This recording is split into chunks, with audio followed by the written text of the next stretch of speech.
जय श्री राम। सभी माताओं बहनों को करवा चौथ की अग्रिम बधाई, शुभकामनाएं।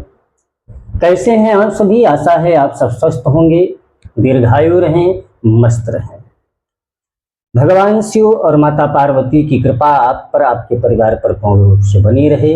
महाबली सरकार की कृपा प्राप्त होती रहे।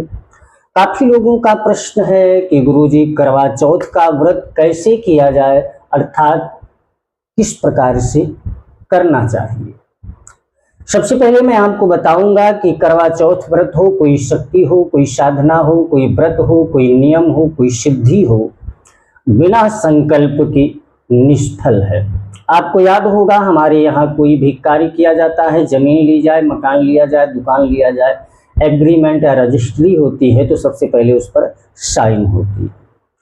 आज के समय में साइन अर्थात सिग्नेचर की परंपरा है, पर पहले के समय में जो था वो ये था कि संकल्प। राजा बलि ने भगवान वामन को 3 पग पृथ्वी का दान दिया। उसमें भी भगवान का प्रस्ताव था कि पहले आप संकल्प करें। संकल्प प्रातः काल आपको उठना है, उठ करके स्नान इत्यादि करने के बाद भगवान के सम्मुख बैठ करके धूप दीप करके पंचोपचार पूजन करके, पंचोपचार पूजन का विधान है कि थोड़ा सा अक्षत भगवान के ऊपर डाला जाए। अक्षत के बाद 1 चम्मच जल, ऐसी भावना करते हुए कि हम भगवान को का चरण धुल रहे हैं। थोड़ा सा कलावा वस्त्र के रूप में भगवान पर चढ़ाएं। चंदन या सिंदूर भगवान पर चढ़ाएं।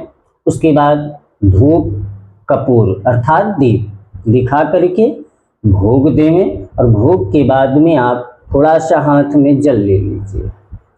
जल लेने के बाद में आप संस्कृत में संकल्प आपको लंबा पड़ जाएगा तो आप हिंदी में संकल्प बोलते भगवान के सम्मुख जल ले करके आप अपना नाम और अपने पिता का नाम, जो दिन है, जो तिथि है, जो महीना है अर्थात मास है, या व्रत जिस प्रकार से जिसका कर रहे हैं आप, करवा चौथ का व्रत है तो मैं फलाना आदमी फलाने तिथि में फलाने दिन को फलाने व्रत का आज मैं नियम धारण करूंगा, इसमें भगवान शिव की कृपा प्राप्त हो।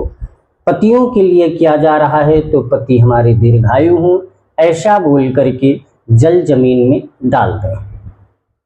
अब आपका ये संकल्प हो गया, पूरा दिन आपको निराजली रहना है। या काफी लोगों का प्रश्न है अगर हमारा स्वास्थ्य गड़बड़ है तो क्या दवा खा करके पानी पी सकते हैं? जी हाँ, बालक, वृद्ध, बीमार, इन तीनों के लिए हमारे शास्त्रों में क्षमा है। व्रत में दवा भी खा सकते हैं, नहीं चल रहा है तो पानी भी पी सकते हैं। कोई भी नियम हुआ, बालक, वृद्ध, बीमार, इनके लिए क्षमा है।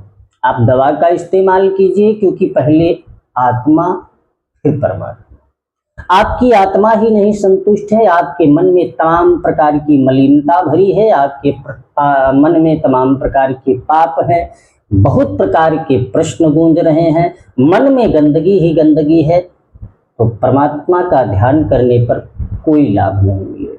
क्योंकि परमात्मा वह शब्द है कि जो स्वच्छ और शुद्ध जगह होती है, परमात्मा को वहां पर बैठाया जाता है। या कोई भी शुद्ध आदमी आया, आपके यहाँ सात्विक आदमी आया है तो आप ये सोचेंगे कि इनके लिए सुंदर आसन लग जाए, बढ़िया चौकी पर आसन लगा दिया जाए, चद्दर डाल दिया जाए, सफाई रहे, तब उस व्यक्ति को बैठाया जाए। उसी प्रकार से हमारे परमात्मा भी हैं, हमारे भगवान हैं, उनके लिए जितनी ही अच्छी जगह हो उतनी अच्छी जगह पर उनको बैठाया जाए।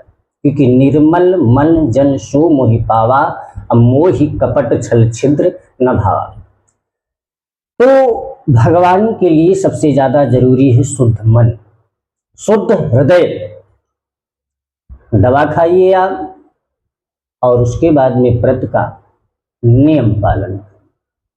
सायंकाल के समय में चंद्रमा के उदय होने की प्रतीक्षा करें, उसके पहले आप तैयारी बना लें। अपनी तैयारी बनाने के बाद में आपको करना क्या है, एक हल्दी से या रोली से या अबीर से आपको छोटी सी बेदी बनाना है। बेदी पर आप अष्टकमल भी बना सकते हैं, स्वास्तिक भी बना सकते हैं या चौक भी बना सकते हैं। तो उसको बनाने के बाद में आप अपनी सारी तैयारियां कर ले। तब तक एक छोटी सी चौकी अर्थात जिसे हम लोग पीढ़ा बोलते हैं, पीढ़ा रख लीजिए, उस पर वस्त्र डाल दीजिए। भगवान शिव की और पार्वती जी की ऐसी प्रतिमा हो जिसके गोद में भगवान गणेश बैठे हैं। प्रतिमा ऐसी होनी चाहिए कि भगवान शिव और पार्वती मैया की गोद में भगवान गणेश बैठे हों। ऐसी प्रतिमा को सामने स्थापित करें और स्थापित करने के बाद में सामने आप सारी तैयारी कर लें। जो टोटी वाला करवा है, चलनी है या भोग में माता जी को क्या देना है, आप करवा चौथ व्रत की पुस्तक रख लें। वहाँ पर सारी तैयारियां यथार्थ करके आप बैठ जाएं, तैयार हो जाएं। और उसके बाद में आपको अब प्रतीक्षा करनी है चंद्रोदय की। चंद्रमा के उदय होने की प्रतीक्षा करनी है आपको। और याद रहे, ये 6 चीजें पूजन में जरूर उपस्थित हों। उस पूजन में वेदी पर 6 चीजें जरूर उपस्थित हों। 6 चीजों में सबसे पहले जो 6 चीजें हैं श्रृंगार की हैं। और श्रृंगार में जो है मेहंदी हो, सिंदूर हो, मंगलसूत्र हो, चूड़ियां हो, बिंदी हो और बिछुआ हो। ये 6 चीजें आप वहां पर रख लें। और उसके बाद में जब चंद्रोदय हो जाए तो आप भगवान शिव की विधिवत पूजा करें। पूजा करने के बाद में आप करवा चौथ व्रत की जो पुस्तक है, उस पुस्तक की जो कथा है, उस कथा को पढ़ें या किसी के माध्यम से सुनें। सुनने के बाद में आपको अब पूजन हो गया आपका।